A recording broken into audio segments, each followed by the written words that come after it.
Indonesia merupakan salah satu negara di kawasan Asia Tenggara yang memiliki gugusan kepulauan terbesar di dunia, memiliki lebih dari 17.000 pulau dengan ratusan gunung berapi aktif. Terletak di antara dua benua yaitu Asia dan Australia, serta di antara dua lautan yaitu Lautan Hindia dan Lautan Pasifik. Bencana alam yang terjadi di Indonesia seringkali terjadi begitu saja dan tidak terprediksi kapan akan terjadi. Karena kondisi dan posisi geografisnya, Indonesia memiliki sejarah bencana yang cukup kompleks, mulai gempa bumi hingga tsunami, termasuk Provinsi Sulawesi Utara, dengan kondisi geografis yang dilingkari sejumlah patahan dan lempeng bumi. Lantamal 8 menggelar pelatihan penanggulangan bencana tahun 2022. Kegiatan tersebut merupakan salah satu tugas TNI dalam operasi militer selain perang atau OMSP, yaitu membantu pemerintah daerah yang terdampak bencana berupa personel untuk kebutuhan evakuasi dan pengiriman logistik. Unsur-unsur yang terlibat dalam pelatihan diantaranya unsur pembina teritorial, Satro Lantamal 8, tim kesehatan dan Poma Lantamal 8, Yonmar Hanlan 8 Bitung, BPBD Bitung, Basarnas, Kodim 1310 Bitung, Polairut Polda Sulut, Damkar Kota Bitung, Dinas Sosial Kota Bitung, BMKG Kota Bitung, Dinkes Kota Bitung, Polresta Bitung, Sakabahari dan Bitung Rescue. Dan Lantamal 8 Laksamana Pertama TNI 0 DJ Tangka bertindak sebagai inspektur upacara pada pembukaan pelatihan penanggulangan bencana Lantamal 8. Oke, terima kasih. Jadi perlu kita ketahui bersama bahwa Indonesia itu letaknya di circumfire atau sirkumfasi atau lingkaran api, cincin api. Sehingga mau tidak mau, suka tidak suka, senang tidak senang, kita harus prepare atau mempersiapkan diri untuk menghadapi hal-hal yang sulit dalam menghadapi bencana. Kita ketahui bahwa bencana ini ada dua, ada vulkanik dan tektonik. Mana kalau vulkanik tentang gunung api, kemudian tektonik tentang lempeng bumi.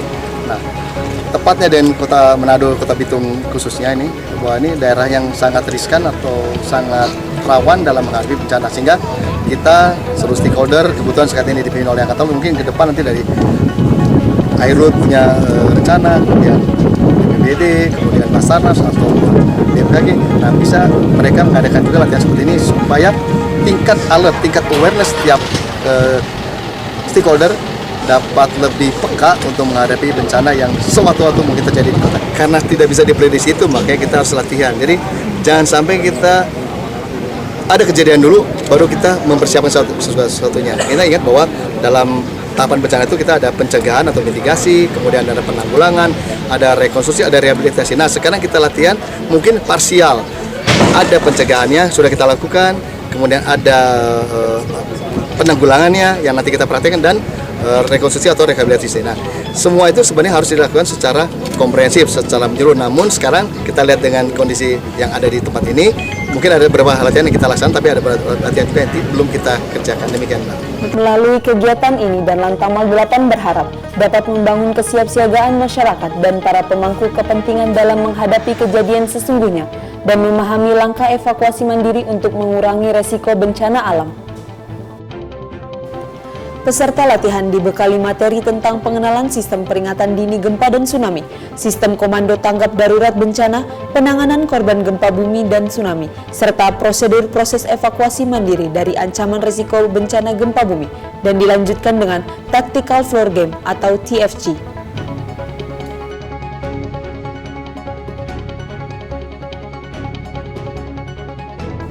Simulasi latihan diawali dengan adanya data laporan melalui Server Warning Receiver System BPBD Kota Bitung bahwa telah terjadi gempa dan berpotensi akan terjadi tsunami.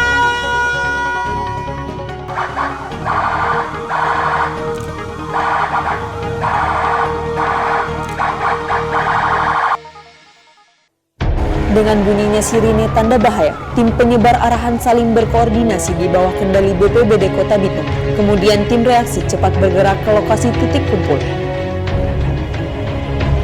Dengan ditetapkannya masa tanggap darurat yang diumumkan oleh Wali Kota Bitung, dan Yonmar Hanlan 8 Bitung ditunjuk sebagai Komandan Tanggap Darurat didampingi BPBD Kota Bitung, menjalankan sistem komando penanganan darurat bencana.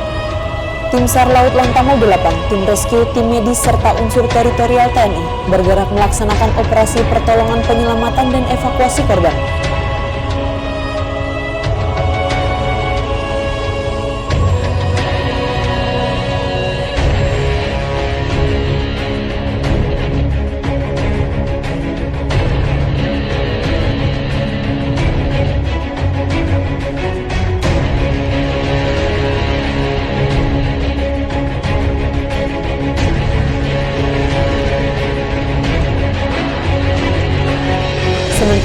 tim logistik dan perawatan mendirikan tenda pengungsian dan dapur umum di lokasi posko utama.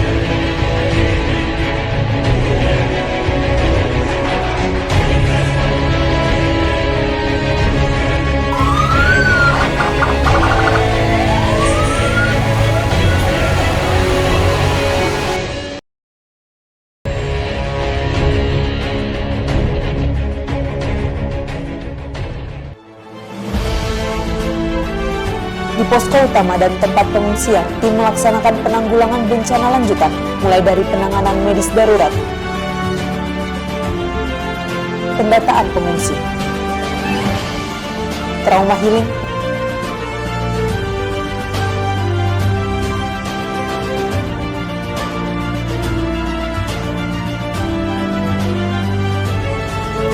latihan penanggulangan bencana tahun 2022 Lantamal 8 diakhiri dengan evaluasi latihan oleh staf potensi maritim Angkatan Laut dan Dinas Potensi Maritim Lantamal 8. Dilanjutkan pembagian sembako untuk masyarakat Bitung.